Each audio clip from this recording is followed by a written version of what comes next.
भगवान कहते हैं माँ यद मन भटकता है तो हमें कुछ बातों का ध्यान रखना चाहिए।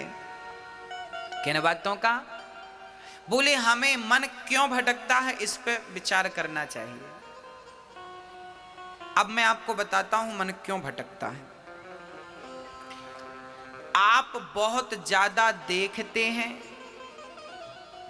तो मन वहां जाता है जहां जो आप देखते हैं, और जो आप देखते हैं वो प्राप्त करने की इच्छाएं होने लगती हैं, तो फिर मन भटकने लगता है।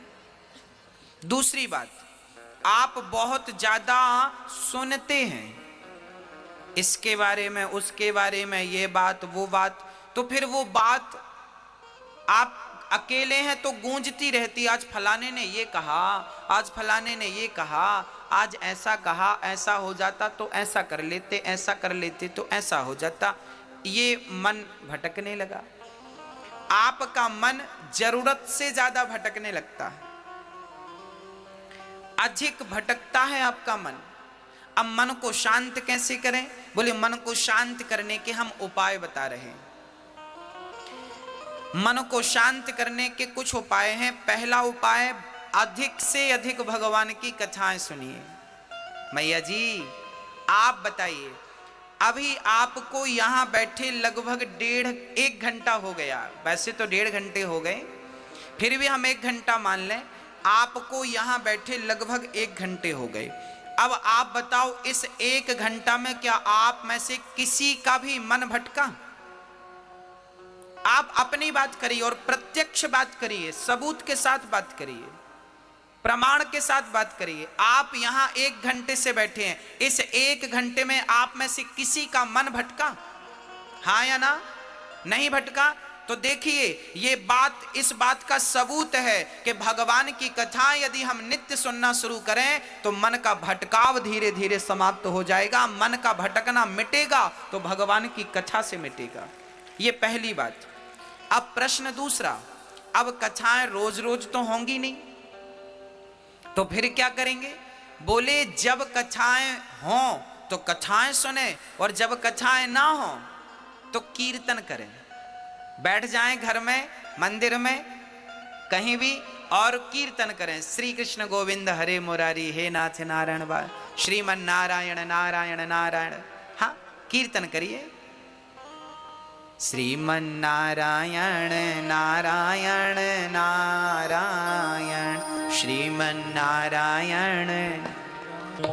पहली बात है कथा सुनिए, और दूसरी बात कीर्तन करिए। काम करते रहना और नाम जपते रहना। अब जैसे हमारी माताएं सुबह सुबह बच्चों को टिफिन बनाती हैं, बच्चों को स्कूल भेजती हैं, जैसे आप उठो, आंख खुलते ही कीर्तन करने लग जाओ, श्रीमन नारायण नारायण। नहा रहे हैं तो नहाते जाओ, श्रीमन नारायण नारायण ना। इसके बाद कपड़े पहन रहे हैं, कपड़े पहनिए, कीर्तन। अब बच्चों को, आपने माताएं बच्चों को उठाती हैं, बेटा उठो स्कूल चलना, उठो उठो। बच्चे उठ गए, माँ बच्चे के लिए टिफिन बना रही है, आज पूड़ी और सब्जी बना रही है, तो बढ़िया से आटा गूंथती जाओ और श्रीमन नारायण नारायण नारा, पूड़ी बेलती जाओ, श्रीमन नारायण नारायण। अब पूड़ी सेकती जाओ, आलू काटती जाओ, आलू का बढ़िया सब्जी बनाती जाओ, जो बना रही हो, लौकी आलू की, जो भी, गोभी आलू की सब्जी बनाती जाओ, श्रीमन नारायण। ये सब्जी बन रही, सब्जी भी बन जाएगी और कीर्तन भी हो जाएगा, रोटी पूड़ी भी बन जाएगी। और तब तक पति ने आवाज लगाई, जरा चाय लाओ। अब चाय बना रही है पत्नी, बढ़िया चाय चढ़ा दी आपने, पानी डाल दिया, दूध डाल दिया, श्रीमन नारायण नारायण। चाय पक रही है, आप मन में कीर्तन चल रहा। हाँ, कीर्तन। तब तक बहू, तब तक ससुर जी ने आवाज लगाई, बहू चश्मा नहीं मिल रहा बेटा। अब बहू दौड़ी दौड़ी गई, वो चश्मा ढूंढ रही है, तो चश्मा ढूंढो, श्रीमन नारायण नारायण नारायण। भाई आपका शरीर व्यस्त होता है, मुंह कहीं व्यस्त नहीं होता। हाँ या ना? बच्चों को टिफिन बनाने में शरीर व्यस्त होता है क्या? मुंह व्यस्त होता है? चाय बनाने में मुंह व्यस्त होता है क्या? तो मुंह का सदुपयोग करिए, कीर्तन करिए, काम करते रहिए। और यही है कलयुग में भक्ति, इसी को भक्ति कहते हैं। इससे बड़ी कोई भक्ति नहीं है। और ये पुरुषगण आप भी दुकान पर बैठो, कोई ग्राहक आए तो आइए राम जी, आइए श्याम जी, अपनी शब्द शैली बदल लीजिए। हर ग्राहक को, ग्राहक तो वैसे भी भगवान होता है, तो ग्राहक को आइए राम जी, आइए श्याम जी, आइए कन्हैया जी, क्या चाहिए, आइए राधा रानी, आइए, सारा काम करो। पर हर पल कोई नहीं है तो कीर्तन श्रीमन नारायण नारायण ना। किसान लोग खेती कर रहे हैं, कुदाड़ी फावड़ा चला रहे हैं, ट्रैक्टर चला रहे हैं, बुवाई कटाई जुताई जो कर रहे हो सब करो, पर काम करते समय, ट्रैक्टर चलाते समय आपका मुंह व्यस्त होता है क्या? कटाई और जुताई करते समय मुंह व्यस्त होता है क्या? अरे भाई मुंह से नारायण नारायण कहते जाओ। भगवान ये नहीं कहते कि तुम बैठ के आधा घंटा मेरा जाप करो ना, भगवान ये नहीं कहते तुम माला लेके जाप करो, भगवान ये कहते हैं कि तुम काम बराबर करो। कर्मण्येवाधिकारस्ते, तू कर्म कर, पर काम को करते समय मुझे भूल मत जाना। प्रार्थना करते रहो कि हे नाथ मैं आपको कभी भूलूं नहीं। एक बार बोले सभी लोग, हे नाथ हम आपको कभी भूले नहीं, हे कृष्ण मैं आपको कभी भूलूं नहीं, हे नाथ मैं आपको कभी भूलूं नहीं। हर हाल में भगवान का चिंतन करते रहिए, उन्हें भूलिए मत।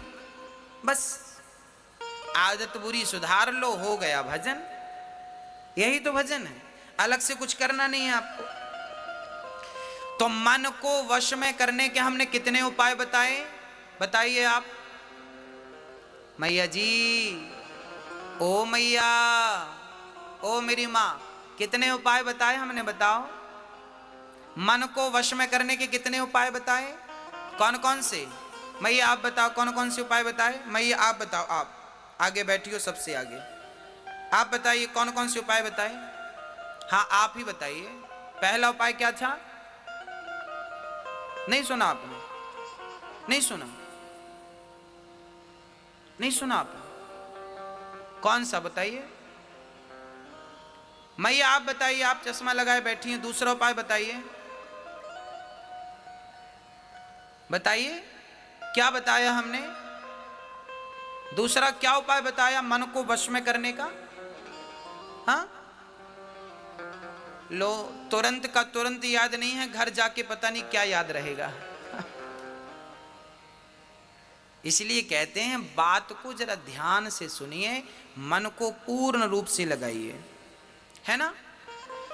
मन को वश में करना हो तो पहला काम है भगवान की कथाएं ज्यादा सुनो, दूसरा काम है कीर्तन ज्यादा करो, काम करते रहो और नाम जपते रहो। ये दो चीज यदि आपके अंदर आ गई तो मन धीरे धीरे, कितना भी बिगड़ा हुआ मन क्यों ना हो, वो धीरे धीरे केंद्रित हो जाएगा। और याद रखना मेरी माँ, जिस दिन मन बिल्कुल शांत हो गया उस दिन, उसके दूसरे दिन नहीं, उसी दिन परमात्मा की प्राप्ति आपको हो जाएगी। मैं आपको एक छोटा सा एग्जाम्पल देख के समझाता हूं। यदि सुई हिल रही है तो क्या हिलती हुई सुई में कोई धागा डाल सकता है? कहो हाँ या ना? नहीं।